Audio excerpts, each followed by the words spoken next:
Hello అండి. అందరికీ నమస్కారం. నాకు తెలుసు మీరందరూ కూడా ఇయాల విజయసాయిరెడ్డి విచారణకు సంబంధించిన వీడియో కోసం వెయిటింగ్ అని చెప్పేసి. వీడియో పొద్దున్నుంచి ఎందుకు చేయలేదంటే, విజయసాయిరెడ్డి అసలు నిజంగా జగన్మోహన్ రెడ్డికి వ్యతిరేకంగా ఎదురు తిరుగుతున్నాడా? డ్రామాలేమన్నా జరుగుతున్నాయా? ఈ విషయాన్ని కనుక్కున్న తర్వాతే విజయసాయిరెడ్డి సిట్ విచారణకు సంబంధించి ఏపీ లిక్కర్ స్కామ్‌లో విట్నెస్‌గా ఇయాల విజయసాయిరెడ్డి సిట్ ముందు విచారణకు హాజరయ్యాడు. అందరూ అనుకుందేందంటే విజయసాయిరెడ్డి ఇయాల విచారణకు హాజరవుతున్నాడు కాబట్టి జగన్మోహన్ రెడ్డి గురించి ఏదో రహస్యాలు చెప్పేస్తాడు. జగన్మోహన్ రెడ్డి గారి ఏదో ప్యాలెస్‌ల రహస్యం మొత్తం తెలిసిపోతుంది. ఏ ప్యాలెస్‌లో ఎంత డబ్బు పెట్టాడు? ఏ మంచంకి ఎంత డబ్బు పెట్టాడు? ఏ దేశానికి ఎంత డబ్బు పంపించాడు? బ్రహ్మాండం బద్దలైపోతుంది. తాడేపల్లి ప్యాలెస్‌లో భూకంపం వస్తుంది. ఆకాశం ఊడి కింద పడిపోతుంది అని అందరూ తమ ఇష్టం వచ్చిన వార్తా కథనాలు వడ్డీ వారించేశారు. వాళ్ళ ఆశలన్నీ అడియాశలైపోయినాయి. నిజానికి విజయసాయిరెడ్డి ఇవాళ పెట్టిన ప్రెస్ మీట్ సిట్ విచారణకు హాజరైన తర్వాత, ఆ విచారణ అయిపోయిన తర్వాత మీడియా ముందుకొచ్చి మాట్లాడే ప్రయత్నం చేశారు. సిట్ ఏమడిగింది, తను ఏం చెప్పాను అనేది సూచాయిగా చెప్పారు. దాంట్లో ఒక అనుమానం ఏంటంటే, అసలు విజయసాయిరెడ్డి ఇప్పటికీ జగన్ మనిషేనా? జగన్ చెప్తేనే వైసీపీకి రాజీనామా చేశాడా? కేవలం ఒక పొలిటికల్ డ్రామాలు ఆడుతున్నాడా? జగన్మోహన్ రెడ్డిని సేవ్ చేయటం కోసం విజయసాయిరెడ్డి బయటకొచ్చాడా? నేను ఈ మొత్తం వీడియోను వినండి. మీకు చాలా క్లియర్‌గా ఎక్స్‌ప్లెయిన్ చేసే ప్రయత్నం చేస్తా. విజయసాయిరెడ్డి వైసీపీ పార్టీకి రాజీనామా చేశాడు. ఇదే విజయసాయిరెడ్డి గతంలో జగన్మోహన్ రెడ్డి గారి మీద ఉన్నటువంటి సిబిఐ, ఈడీ కేసుల్లో అంటే 20 కేసుల్లో ఏ1గా జగన్మోహన్ రెడ్డి గారు ఉంటే, ఏ2గా విజయసాయిరెడ్డి గారు ఉన్నారు. పార్టీలో కూడా ఒక టైంలో తర్వాత తగ్గింది కానీ పొజిషను. ఈ నెంబర్ 1 జగన్మోహన్ రెడ్డి గారు అయితే, నెంబర్ 2 విజయసాయిరెడ్డి గారు అనే పొజిషన్. జగన్మోహన్ రెడ్డి గారితో కలిసి జైలు జీవితాన్ని కూడా అనుభవించిన వ్యక్తి. జగన్మోహన్ రెడ్డి గారి కుటుంబంతో 4 దశాబ్దాల అనుబంధం ఉన్న వ్యక్తి. అంటే జైలు మెట్టు. ఒక రకంగా చెప్పాలంటే జగన్మోహన్ రెడ్డి గారు ఇంత పెద్ద ఎత్తున ఆస్తులు కూడబెట్టుకున్నారు అంటే అది ఖచ్చితంగా విజయసాయిరెడ్డి బ్రెయిన్. విజయసాయిరెడ్డి బ్రెయిన్ వల్లే ఇదంతా సాధ్యమైంది. చాలాసార్లు విజయసాయిరెడ్డి అప్రూవర్‌గా మారితే జగన్మోహన్ రెడ్డి రహస్యాలు బయటకు వస్తాయని ఈడీ, సిబిఐలు చాలా ట్రై చేశాయి. కానీ విజయసాయిరెడ్డి ఎక్కడ అప్రూవర్‌గా మారలే. కానీ ఏదో వైసీపీ అధికారంలోకి వచ్చిన తర్వాత జగన్మోహన్ రెడ్డికి, విజయసాయిరెడ్డి కొన్ని గ్యాప్‌లు వచ్చాయని, ఆ గ్యాప్‌లు పెద్దయి మొన్న రాజీనామా వరకు వచ్చాయని విజయసాయిరెడ్డి స్వయంగా చెప్తా ఉన్నాడు. నేను అవమానానికి గురయ్యాను. వైసీపీలో క్వార్టరే ఉంది. దానివల్ల నాకు గ్యాప్ వచ్చింది. ఒక టైంలో నెంబర్ 2గా ఉండేవాడిని. నెంబర్ 2000 వరకు వెళ్ళిపోయా నేను. నా నెంబర్ 2000 వైసీపీలో అని చెప్పేసి ఏదో చెప్పుకునే ప్రయత్నం ఇవాళ కూడా చేశాడు. కాకపోతే ఇప్పుడు విజయసాయిరెడ్డి ఎందుకు రాజీనామా చేసి ఉంటాడు అంటే, నాకున్నటువంటి ఇవాళ కలిగినటువంటి అనుమానం ఏంటంటే, విజయసాయిరెడ్డిని బీజేపీలో చేరమని జగన్మోహన్ రెడ్డి రాజీనామా చెప్తాడు. కానీ బీజేపీలో చేరటానికి అడ్డొచ్చిన విషయం ఏంటంటే చంద్రబాబు నాయుడు. చంద్రబాబు నాయుడుకి చెప్పకుండా ఇవాళ బీజేపీలో చేర్చుకునే పరిస్థితిలో బీజేపీ లేదు. గతం లెక్క బీజేపీ లేదు. ఇవాళ ఎన్డీఏ ప్రభుత్వం తెలుగు ఎంపీల మీద ఆధారపడి ఉంది. తెలుగు 21 మంది ఎంపీలు ఉన్నారు. టీడీపీ మీదే ఎన్డీఏ గవర్నమెంట్ నడుస్తూ ఉంది.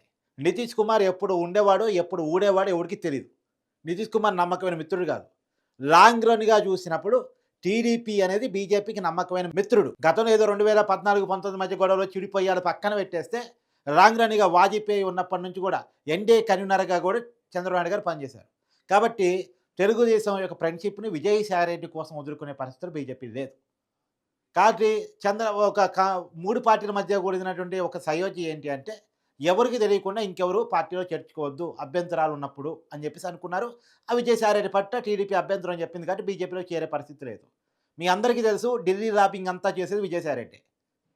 ఇక మొన్నటిదాకంటే వైసీపీకి ఎక్కువ ఎంపీలు లోక్సభలో ఉన్నాయి, ఎక్కువ ఎంపీలు రాజ్యసభలో ఉన్నాయి కాబట్టి వైసీపీ లాబింగ్‌కి బీజేపీ అవసరమైనప్పుడల్లా వైసీపీ పార్లమెంట్‌లో సహాయం చేస్తది కాబట్టి వాళ్ళ లాబింగ్‌కి తలొగ్గి జగన్మోహన్ రెడ్డి గారిని అన్ని కేసుల్లో, విజయసాయిరెడ్డి గారిని అన్ని కేసుల్లో సేవ్ చేస్తూ వచ్చింది.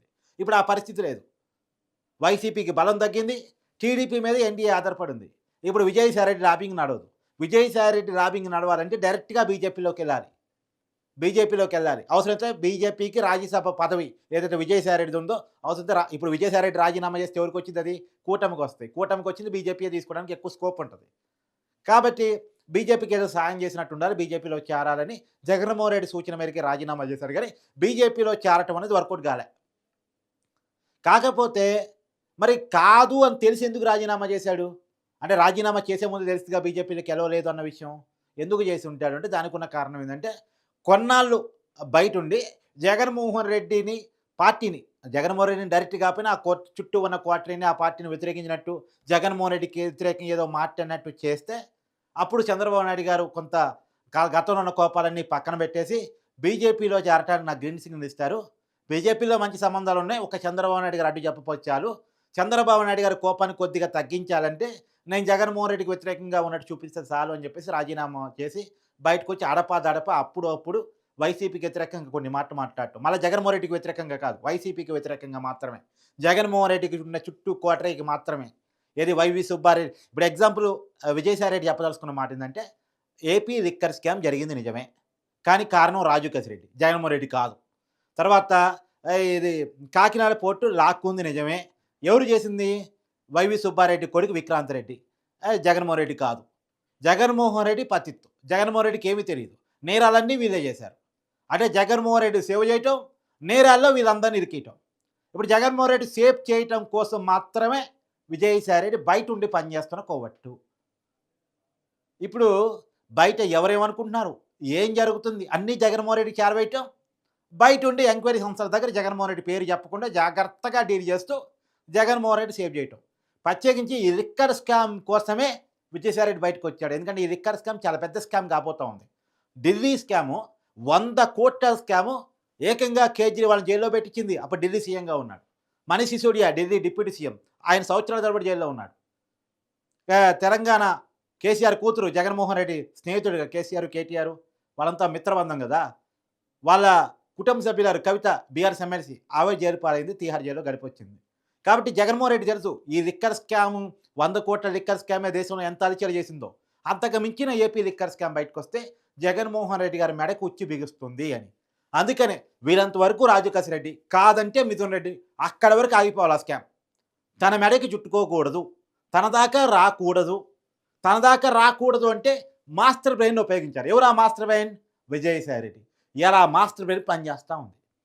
సాక్షిగా మారినట్టు అంటే విట్నెస్గా సాక్ష్యం చెప్పడానికి, ఆ కేసు గురించి అన్ని వివరాలు చెప్పడానికి తను సిద్ధమైనట్టు విజయసాయి రెడ్డి నటిస్తూనే జగన్మోహన్ రెడ్డిని సేవ్ చేస్తూ చుట్టూ ఉన్న క్వార్టర్లో ఎవరో ఒకళ్ళిద్దరిని ఇరికిచ్చేసి స్కామ్ వాళ్ళకి సంబంధించింది, జగన్మోహన్ రెడ్డి గారికి సంబంధించింది కాదు అని చెప్పే ప్రయత్నం చేస్తున్నారా? ఇది కీలకమైన అనుమానం. అంటే నిజానికి అందరూ అనుకుంది విజయసాయి రెడ్డి జగన్మోహన్ రెడ్డి ఇరికిస్తాడు, జగన్మోహన్ రెడ్డి సంబంధించిన రహస్యాలు బయట పెడతాడు అని అందరూ అనుకున్నారు. ఏమీ కాదు, ఏమీ కాదు. విజయసాయి రెడ్డి జగన్ మనిషిగానే పనిచేస్తున్నాడు. బయట ఉండి పనిచేస్తున్నాడు. పార్టీలో ఉండి పనిచేయలేడు కాబట్టి, పార్టీలో ఉండి పనిచేస్తే కుదిరేది కూడా కాదు కాబట్టి, అంటే అందరికీ అనుమానం రాకుండా బయట వాళ్ళకేమో జగన్మోహన్ రెడ్డికి వ్యతిరేకంగా విజయసాయి రెడ్డి పనిచేస్తున్నాడు చూపించాలి. కానీ చేయాల్సిందేమో వైసీపీకి వ్యతిరేకంగా పనిచేసుకోవాలి, జగన్మోహన్ రెడ్డికి అనుకూలంగా పనిచేయాలి. అంటే వైసీపీ స్కాములు నిజమే, అబద్ధం అంటే ఎవరు నమ్మరు. ఇప్పుడు కళ్ళ ముందు కొన్ని సాక్ష్యాలు ఉన్నాయి, కళ్ళ ముందు ఆధారాలు ఉన్నాయి. ఆధారాలు ఉన్నప్పుడు, సాక్ష్యాలు ఉన్నప్పుడు లిక్కర్ స్కామే జరగలేదంటే ఎవరు నమ్మరు.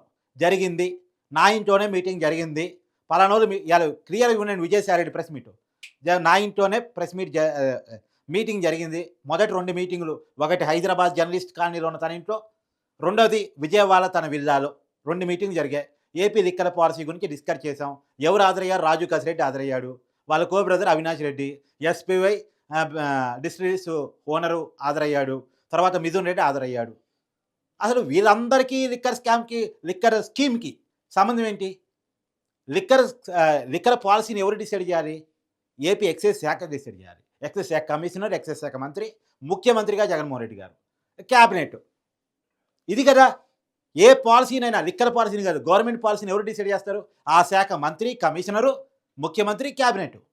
కానీ విజయసాయి రెడ్డి ఒక ఎంపీ, మిథున్ రెడ్డి ఒక ఎంపీ, ఇది మన రాజు కసిరెడ్డి ఈ ఐటీ సలహాదారు, వీళ్ళందరూ కూర్చొని లిక్కర్ పాలసీ రూపొందించేది అంటే జగన్మోహన్ రెడ్డి తెలియకుండా ఇదంతా జరిగిందా? జగన్మోహన్ రెడ్డి తెలియకుండా దందా జరిగిందా? అసలు అవకాశం ఉంటుందా? జగన్మోహన్ రెడ్డి తెలియకుండా రాజు కసిరెడ్డి అనేవాడు డబ్బులు వసూలు చేయగల కెపాసిటీ ఉంటుందా? ముఖ్యమంత్రి తెలియకుండా స్కామ్ అని జరిగిద్దా?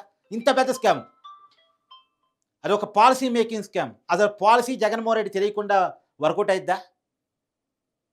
కాబట్టి జగన్మోహన్ రెడ్డిని సేవ్ చేయటం కోసం ఒక డ్రామా పాలిటిక్స్ ఆడే ప్రయత్నం జరుగుతుంది.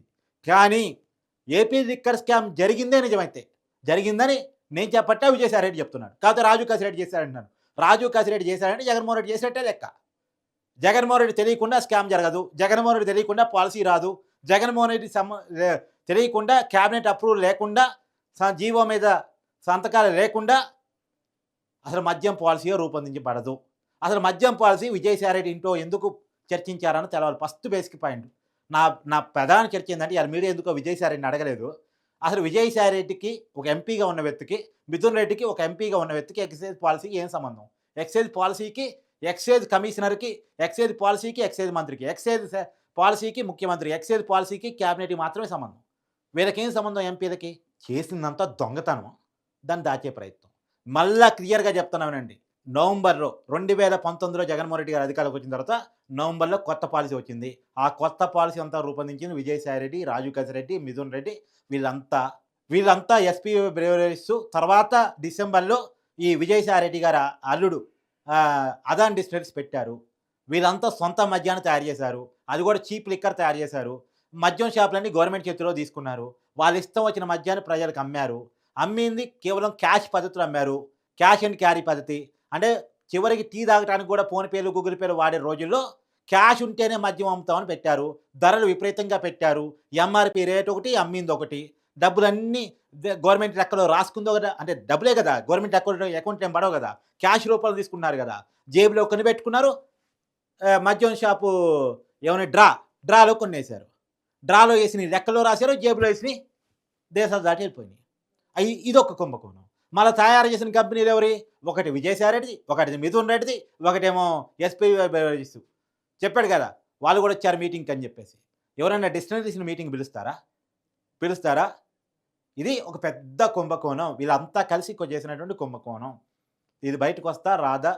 మరి అన్ని రకానే జగన్మోహన్ రెడ్డి ఇప్పటివరకు ఏ కేసులో కూడా సరిగ్గా నిరూపించబడలేదు కాబట్టి, ఈ కేసులో కూడా నిరూపించబడ్డా లేదా చూడాలి. కానీ జగన్మోహన్ రెడ్డిని సేవ్ చేయడం కోసం మాత్రం మాస్టర్ బ్రెయిన్ పనిచేస్తుంది.